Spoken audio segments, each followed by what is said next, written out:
All right, welcome back. I hope this is our last lecture about quantum mechanics, even because we're struggling to study electromagnetism here.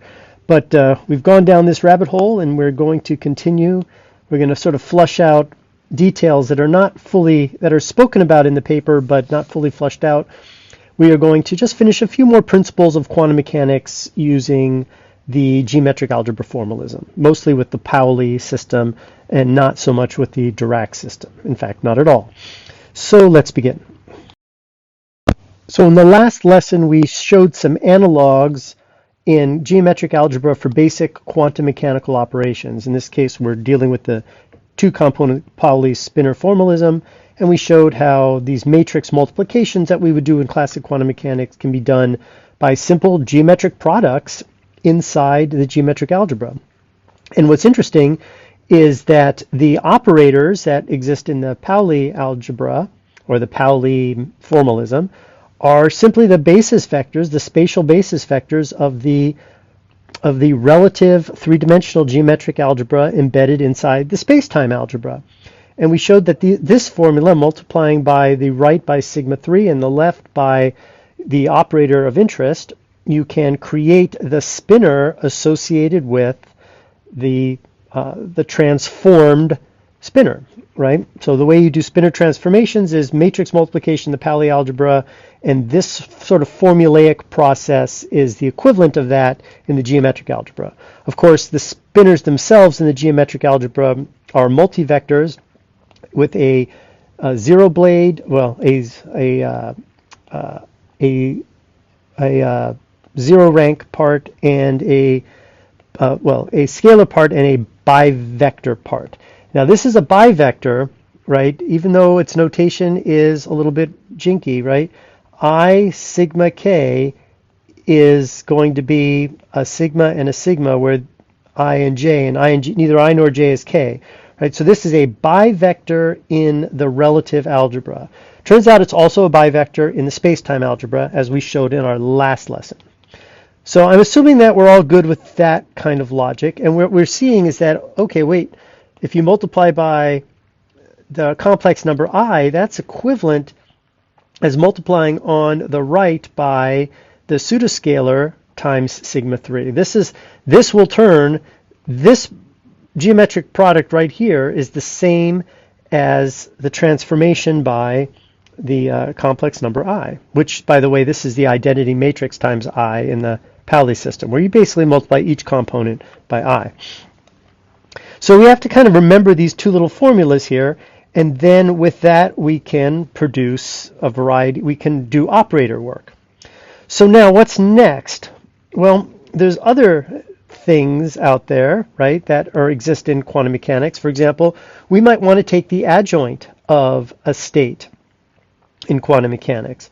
How do we do that in the Pauli formalism? And this is the formula for that process, right? It is this adjoint operation, which in our paper, what they called it was, we called it relative reversion, right?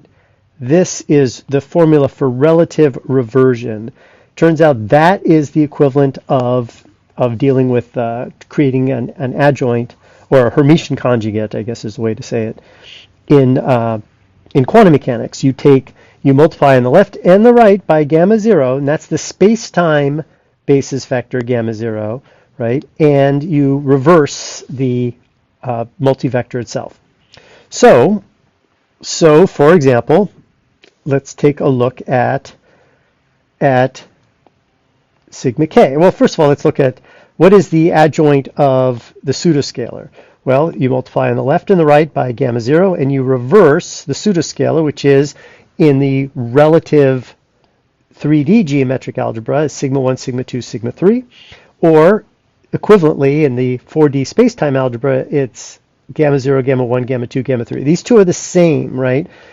And remember, I'm not talking about two different algebras, really. I'm talking about the 3D geometric relative algebra that is embedded inside the spacetime algebra. So these two are, this is all the same.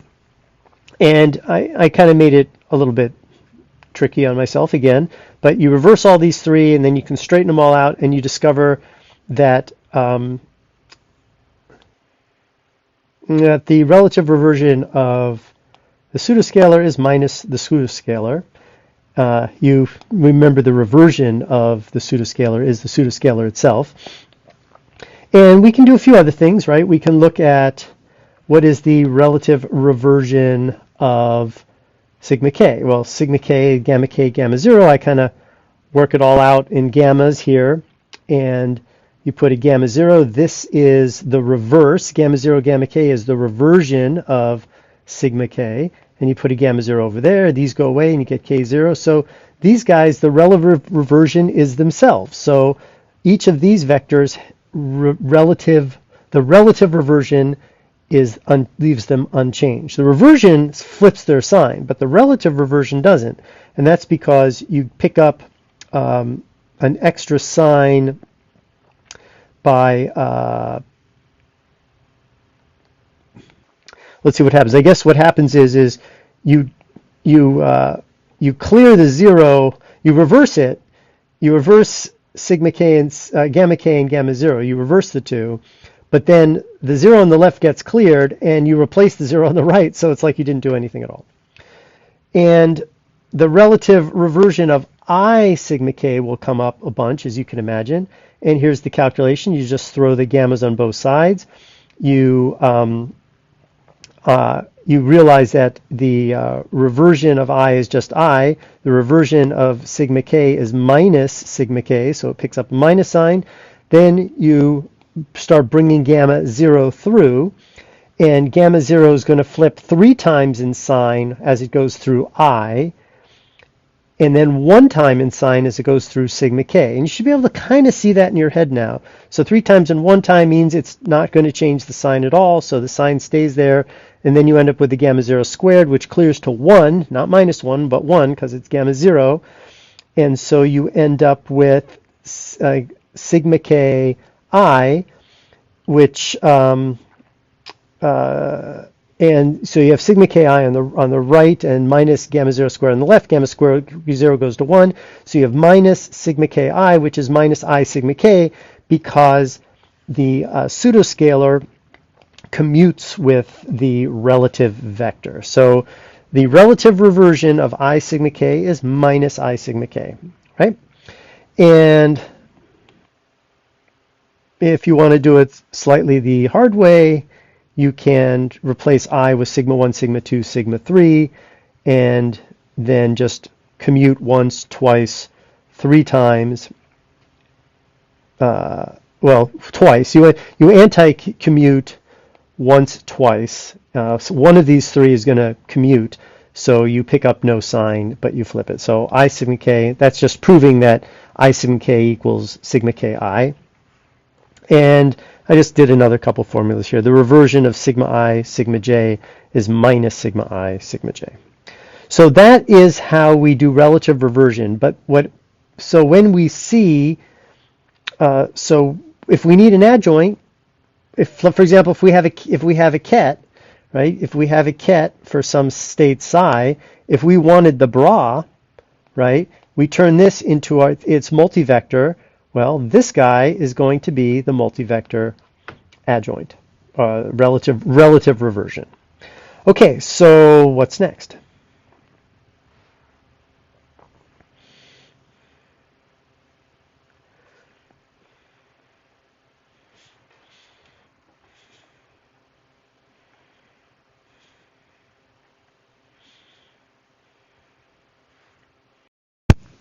All right, so now I wanted to say, all right, well, what do we get with now? I want to calculate an amplitude, right? I want to calculate an amplitude, a wave function overlap, you might call it, or basically an amplitude, right, between 2 states. And these 2 states are spinor states. So I want to calculate the amplitude of these 2 spinor states. So I'm going to write down the first state in its arbitrary form, cosine theta over 2, e to the I phi sine theta over 2.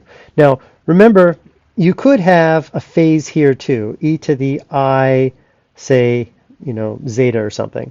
You could have another phase up there, but what would end up happening is I would pull that phase out. I would put it e to the I theta over 2. This would become minus zeta like that, right? But then I just ignore this phase because an overall phase doesn't count in elementary quantum mechanics.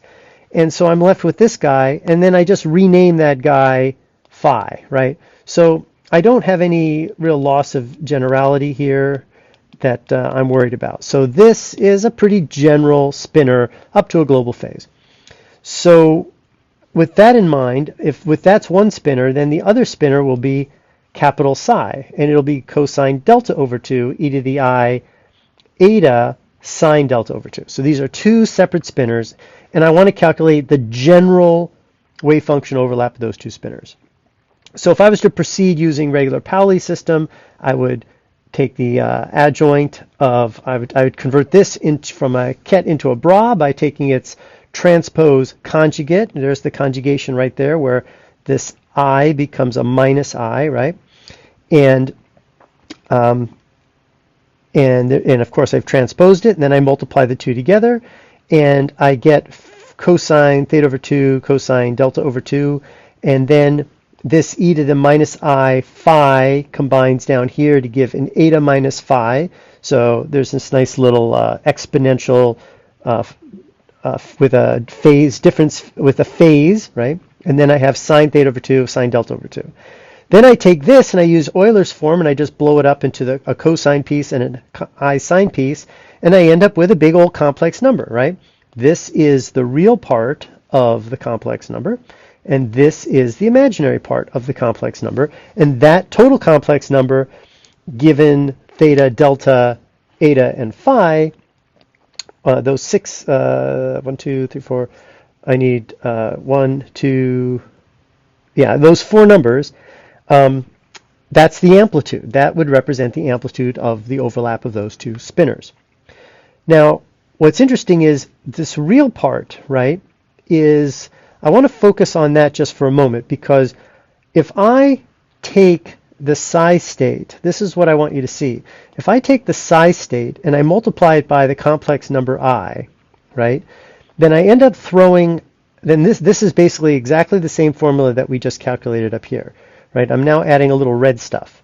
That would translate to putting an I here and an I here. And when I complete the math, I get I get I's in front of these parts here, and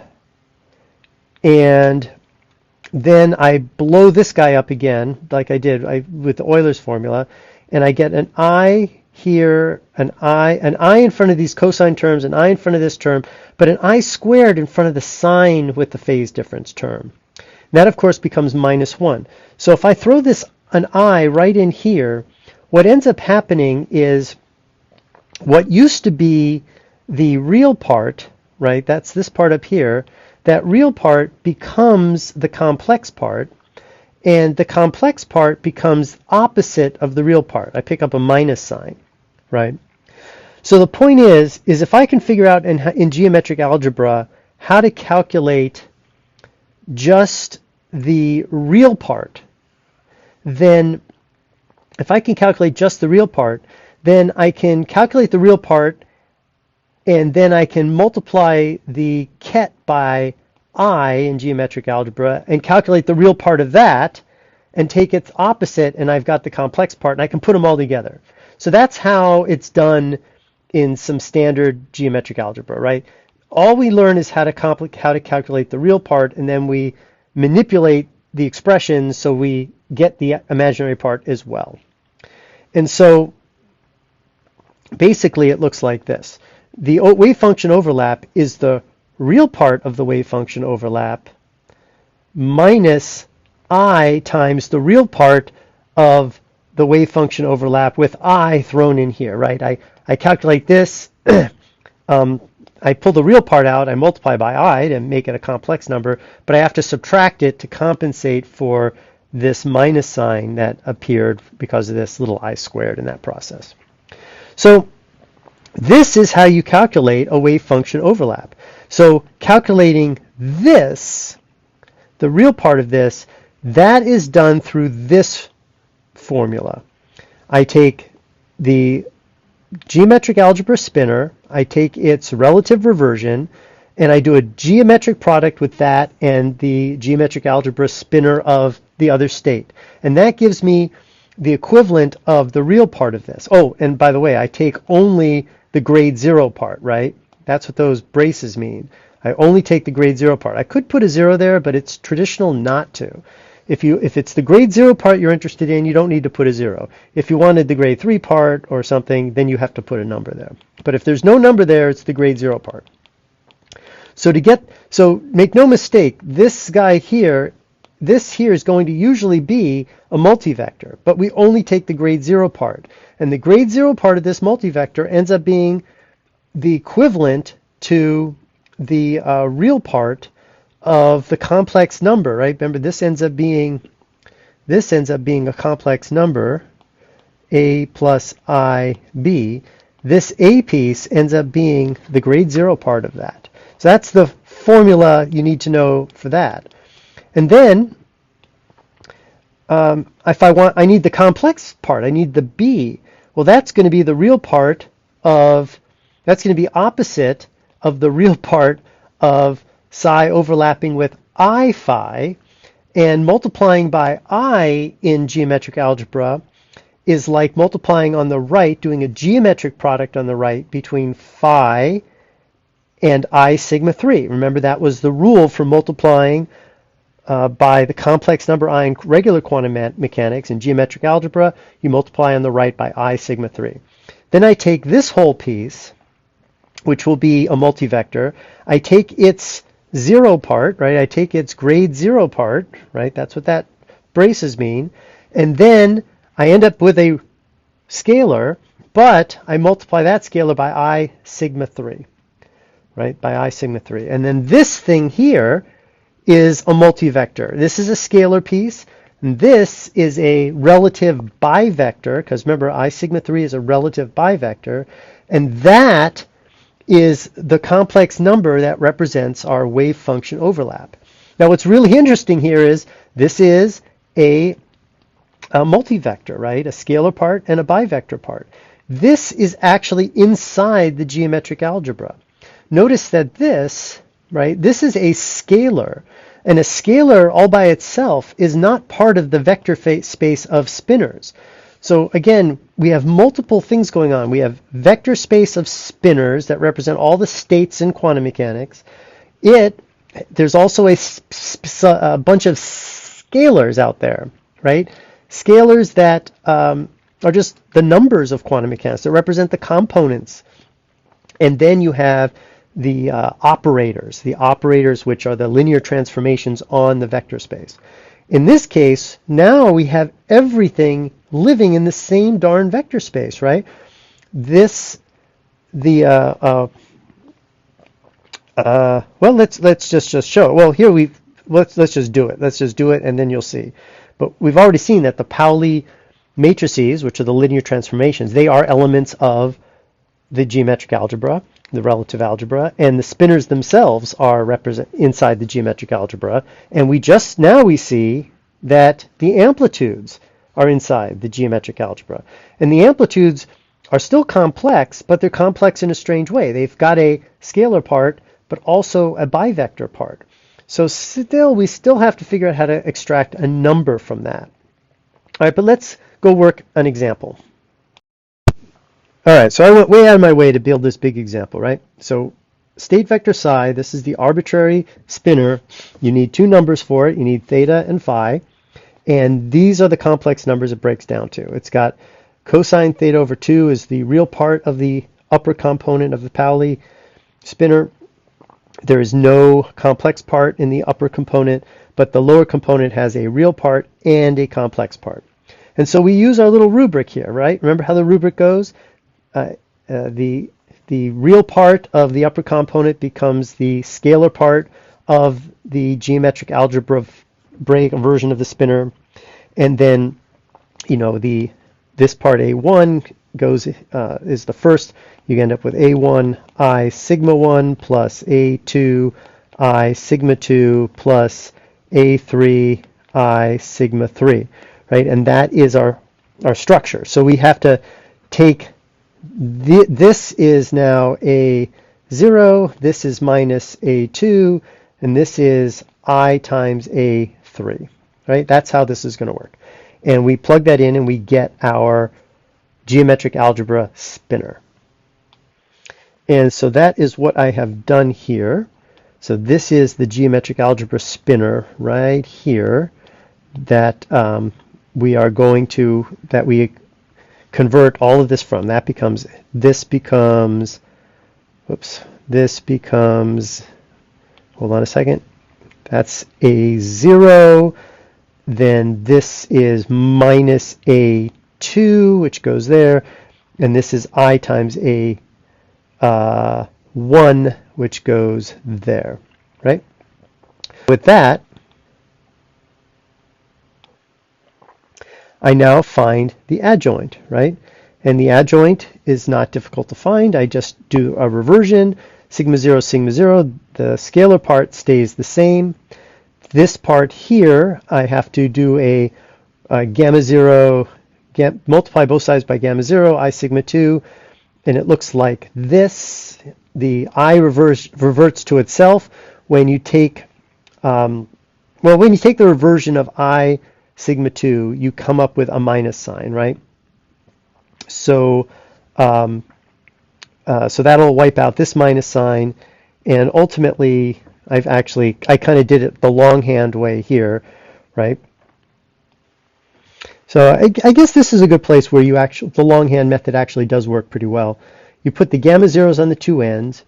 The reversion of sigma 2 is gamma 0, gamma 2. The reversion of I is gamma 3, gamma 2, gamma 1, gamma 0. And what's nice is the gamma zeros clear right away because they square to 1.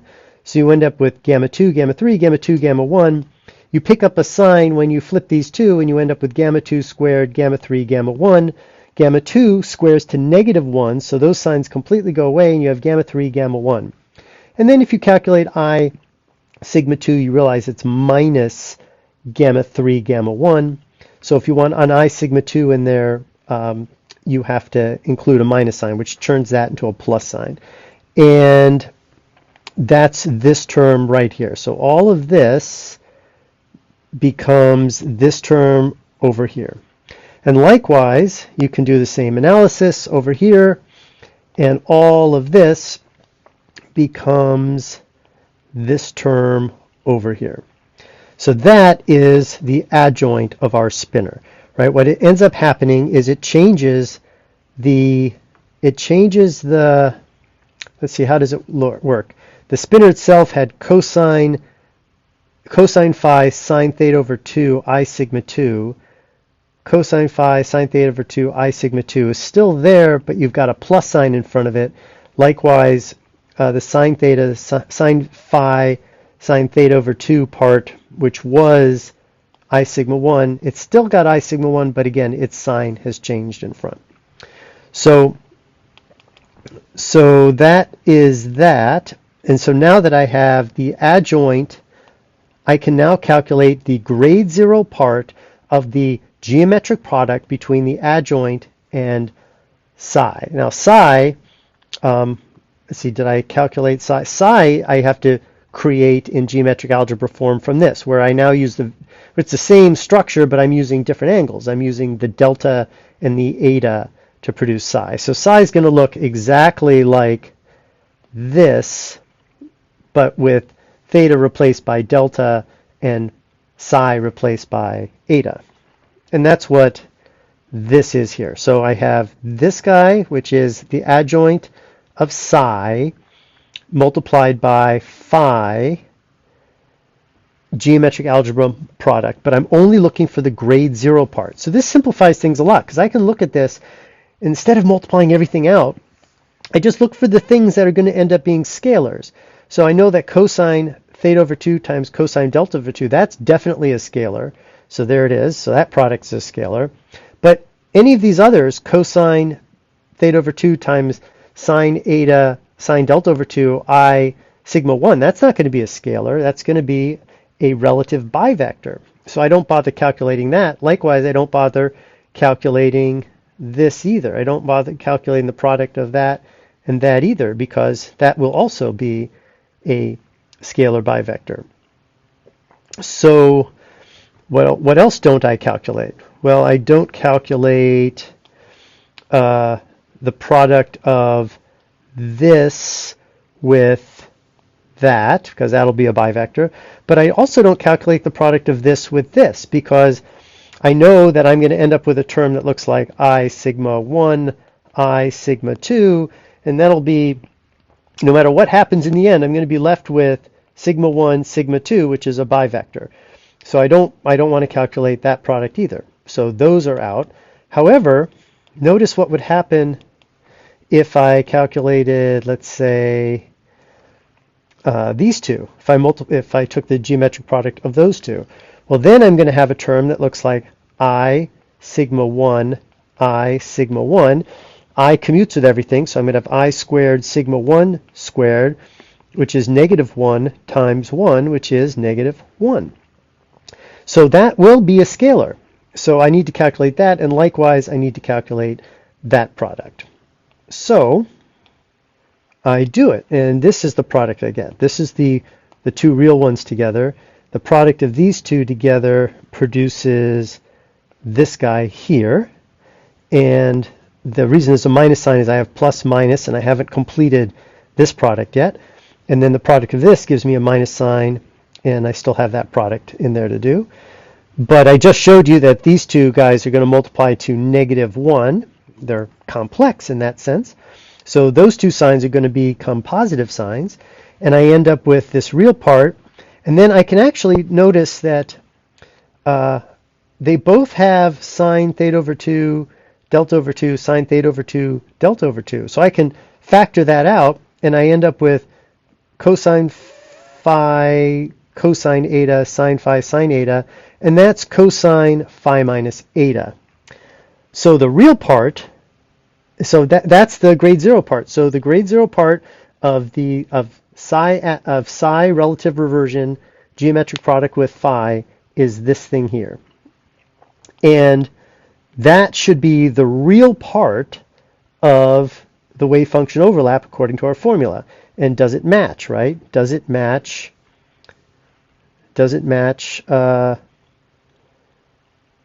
that's the real part right here, right? This part I'm circling. And sure enough, it does. Remember, cosine is an even function, right? So it doesn't matter what order phi and eta show up in. So if I have it backwards here, cosine's even, that fixes it. So now I need to get the imaginary part of the wave function overlap. So I have to calculate this thing, right? I have to calculate the real part of the wave function overlap of psi with I, the complex number I, with phi, which is given by our formula, this tricky thing. Right? I need the grade 0 part of the relative reversion of the wave function psi times phi times I times sigma 3. And then I take the grade 0 part of that and I multiply by I sigma 3. So I've already figured out what the relative reversion is of psi. So I just move that over here with these two plus signs that got introduced. We already know what phi is, capital Phi. It's written this way in its sort of classic form. And then I calculate phi I sigma 3. I'll do that first. And I just multiply from the right by I sigma 3. And what you'll end up seeing here is this will end up being a relative bivector because the i's will combine to be negative 1, leaving behind sigma 1 and sigma 3. Likewise here. And so when I do that process, what do? I guess this part, the cosine eta sine delta over 2, I just commuted the I in one step. And here I commuted the I in one step. And then here the I sigma 3 I put over here. And of course I squared, that's negative 1, so that cancels that minus sign.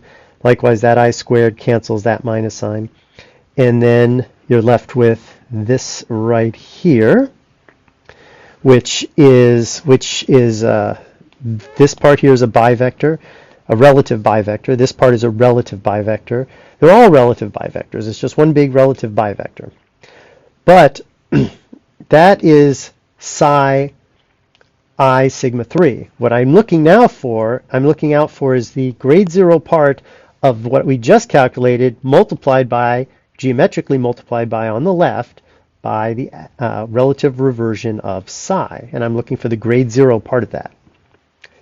And that is this calculation, right? This is the adjoint of psi, right here, the relative reversion of psi, I should say. And this is this final piece, this part right here, which we just calculated. But I've replaced that and that with I sigma 1 minus I sigma 2, because I sigma 2 is actually sigma 3 sigma 1. And I've replaced, and that was always I sigma 3, so that just stays the same. So I'm now going to multiply these two, but now I'm looking for just the parts that are going to end up being grade 0. So what is going to be grade 0 here? Well, let's see. Obviously, this times this is not going to be grade 0. This real number, or the scalar times a bivector, isn't going to be grade 0. So this scalar times anything isn't going to, these are all bivectors down here. So any product with that scalar is not going to be grade 0. So we can just ignore using that scalar. How about products related to this? Well, if you multiply it by the I sigma 2 or the I sigma 3, you're going to have a bivector left behind. So that's no good. But if you multiply by I sigma 1, you're good. That will end up being a scalar. Likewise, this cosine psi sine theta over 2, that is a bivector, but you have to multiply it by this bivector to clear the two bivector parts in the geometric product. So those two will matter. There's nothing out there that multiplies this guy and gives you a scalar. So you only end up with two terms here. You end up with two terms. The first term is these two come together to give us this part, and these two come together to give us that part. Let me put them both on the screen. And so now you're looking at I sigma 1 squared, which we've already kind of worked out, ends up being -1, because you end up with I squared sigma 1 squared. That becomes 1. That becomes -1. The pseudoscalar squared is -1, and sigma I squared is 1. Remember, in the relative three-dimensional vector algebra, all the bivectors square to 1 because it's regular 3D geometry. It's not the spacetime algebra where the spatial vectors gamma 1, 2, and 3 square to -1. It took me a while. I had to remember that a few times myself, just practicing and getting it together. So you end up with cosine eta sine phi sine theta over 2 sine delta over 2, and ultimately this I squared, you pick up a minus sign here in this cosine piece. This I squared gives you converts that minus sign to a plus sign, and you end up with this expression. Let me see, how did I get that? I pulled out sine eta cosine phi minus cosine eta sine phi, right? Remember, this comes in with a minus sign, this comes in with a plus sign, so those two flip in order, and then you have sine theta over 2, sine phi over 2, and this is sine eta minus phi over 2, sine theta over 2, sine delta over 2. And so this structure, so that is now a scalar, right? Notice that's a complete scalar. So now the final piece is we have to multiply by I sigma 3, because remember, that's our formula, right? Minus I times the real part. So the formula is this whole thing. We've calculated it in stages. We calculated this piece first, right? We first calculated this, then we calculated this, then we took the grade 0 part, and now we're going to multiply by I sigma 3. So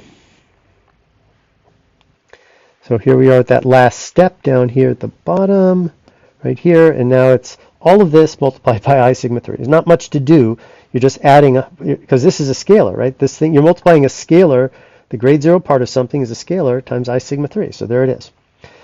So now you calculate the whole thing, And the whole thing is, remember, the overlap of psi with phi is the grade 0 part of psi relative reversion, geometric product phi, minus this thing that we just calculated, and we get our minus sign back.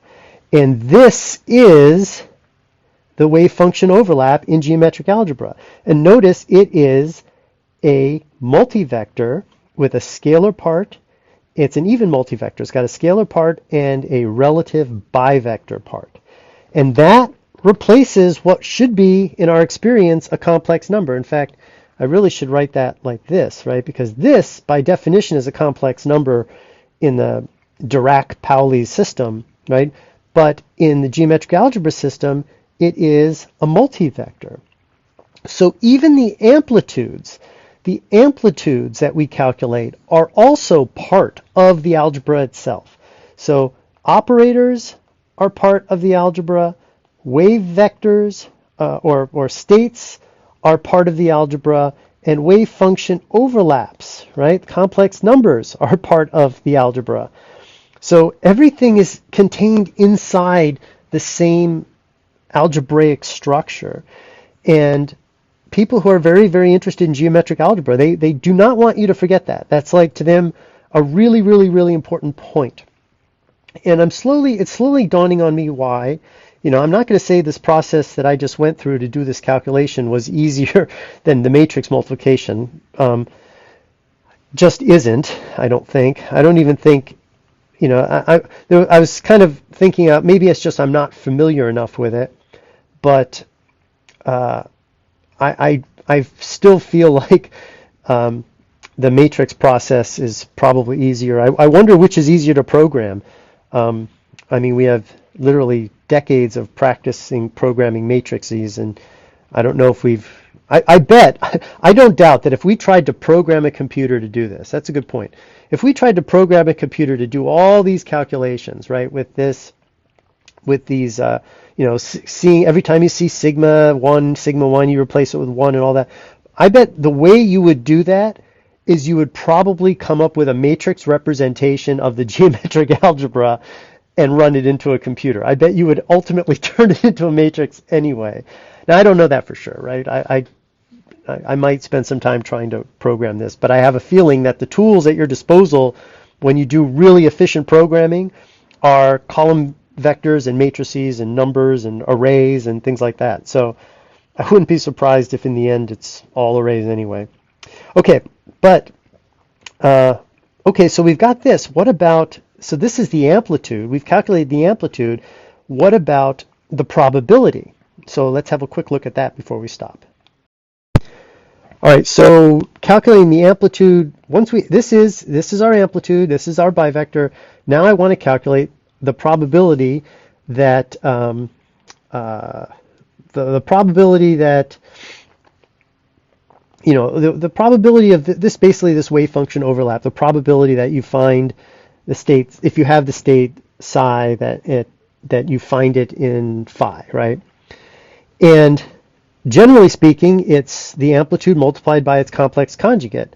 And if you do that, you just get the square of the real part plus the square of the imaginary part, right?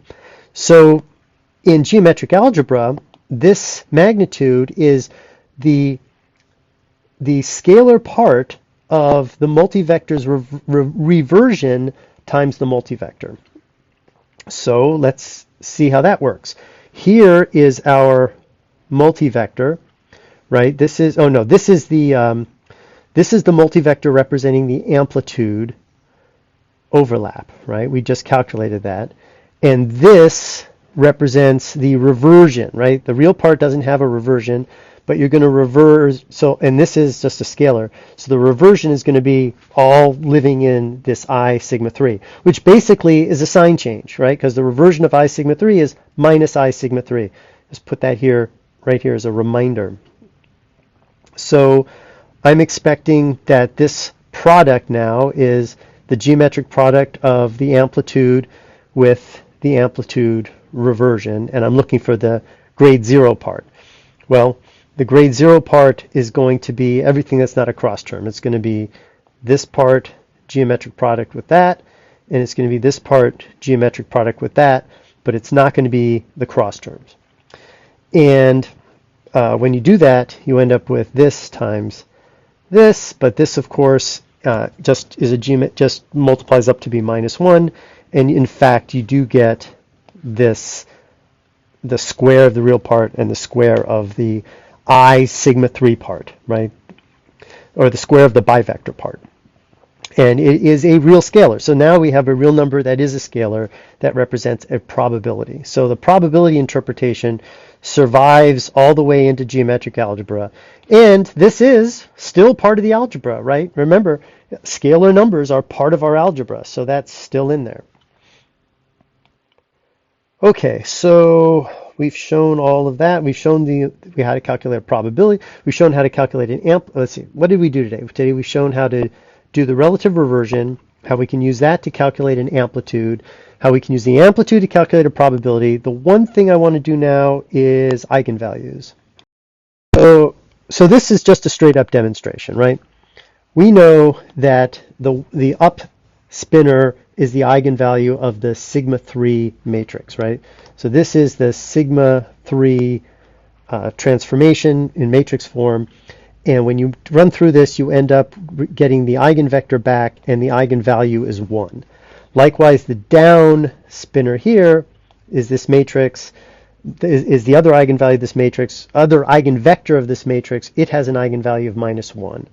And you can see because the transformation returns the same vector just multiplied by the eigenvalue. Right, so we want to see how does that work in geometric algebra. And I'll just do it by demonstration. We'll literally do this one in geometric algebra. The spinner, 1, 0, is the scalar number 1, the up spinner. And we know that the formula for doing a linear transformation is you take the vector, the transformation on the left, sigma 3 on the right. And in this case, sigma 3 and sigma 3 are the same. 1 is just a scalar, so this is sigma 3 squared, which is 1 times 1. And the number 1 is in fact the representation of the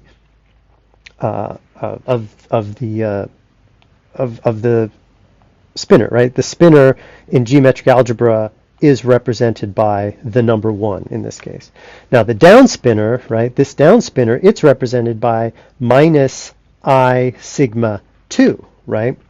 So now let's see if that eigenvalue survives. So now I put minus I sigma 2, and it should still be an eigenvector of the sigma 3 operator. So if I multiply on the right by sigma 3 and on the left by sigma 3, that being the operator and this being the standard part of the formula, I guess just to remind you, I'm working on the formula that psi sigma 3 times sigma, x, right? Or sigma, I guess I shouldn't say x, but sigma, k. That is the operator sigma k.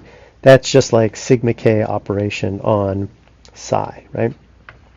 So I'm just making that case right here, and I just take the -1 out front, I commute the I out front, I got minus I sigma 3, sigma 2, sigma 3. I flip 2 of these, pick up a sign, get rid of that minus sign.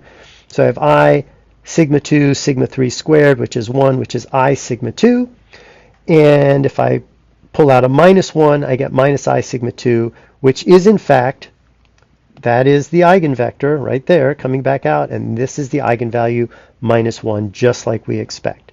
So that works. And heck, let's do it for sigma 2, right? In the sigma 2 world, this is the Pauli vector for sigma 2. This is the eigenvector for sigma 2. It has an eigenvalue of 1. The eigenvector for sigma 2 with an eigenvalue of -1 is 1 and minus I. So the first thing I have to do is I have to convert this eigenvector into a geometric algebra state, and that conversion looks like this. And we're using our standard rule, right? Which I've repeated over here. I brought it down over here, right?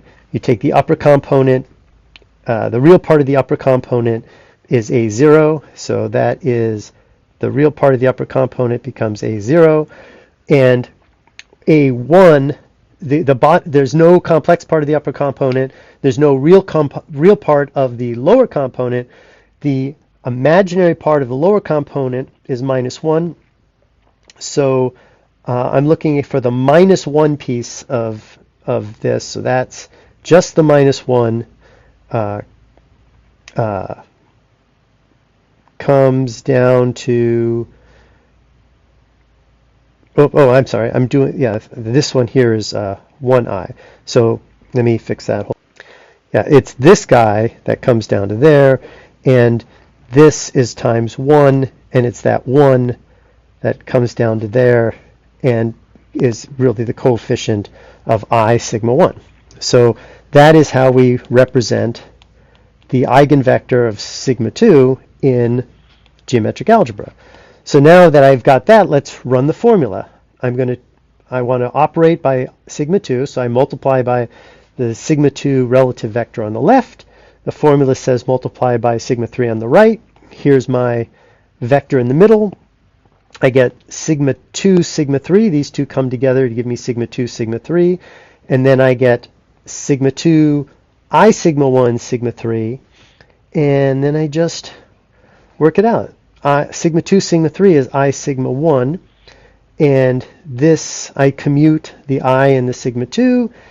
And then I anti-commute sigma 1 and sigma 2, which means I pick up a minus sign. So I end up with sigma 2, sigma 1, and then I anti-commute to get sigma 1, sigma 2, picking up a minus sign. And then I times sigma 1, sigma 2, sigma 3, well, what is that? That's another factor of I, right? That's what I is. And so I get minus I squared, which of course is minus 1, which is 1. And then I get the 1 there, and the I sigma 1. And that is the eigenvector, and the eigenvalue is +1. And you can do exactly the same thing to check that this here is the eigenvector with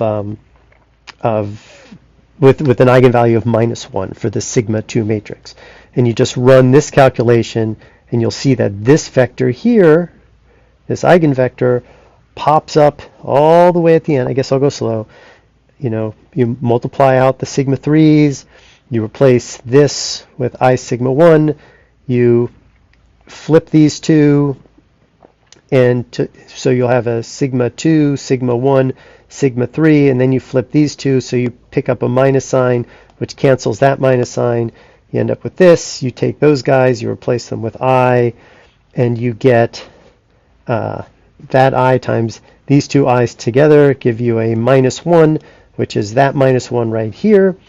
And then that -1 you factor out to get a +1, and then that plus becomes a minus, and then kaboom, there's your eigenvector again with an eigenvalue of -1.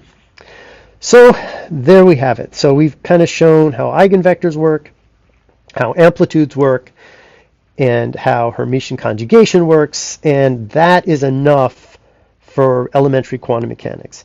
A lot of this works fine for four-dimensional space-time algebra, and you can create Dirac matrices out of this. Remember, Dirac matrices, if you recall earlier, right, they have a spinner in both. They have two spinners, right? Where in Pauli, these represent two complex numbers. In Dirac, there's like two spinners, right? You know, you have A, B, C, and D. You have four complex numbers, right? And so you can still organize. You can use our same two-component Pauli spinners can go here, and one can go here with a slight modification to distinguish whether it's in the top or in the bottom.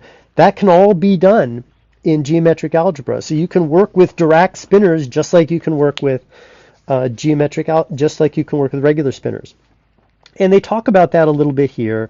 They kind of go through it. It really doesn't get us very far. This table, you know, we just did all our work in relative 3 space today, but well, with the exception of the gamma zeros that are part of the relative reversion, right? That gamma zero obviously comes from the space-time algebra. So it's not like it all can be done in relative 3 space, I guess. But the next, so we're going to stop with the with the quantum mechanics, and now we're going to do a small foray into space-time calculus in order to understand the differential operator. We're not going to do integration. And then once we have this differential operator, we'll be able to do this geometric product of the differential operator of geometric algebra equals J, which embodies all of our Maxwell equations. Okay, so I'll see you next time.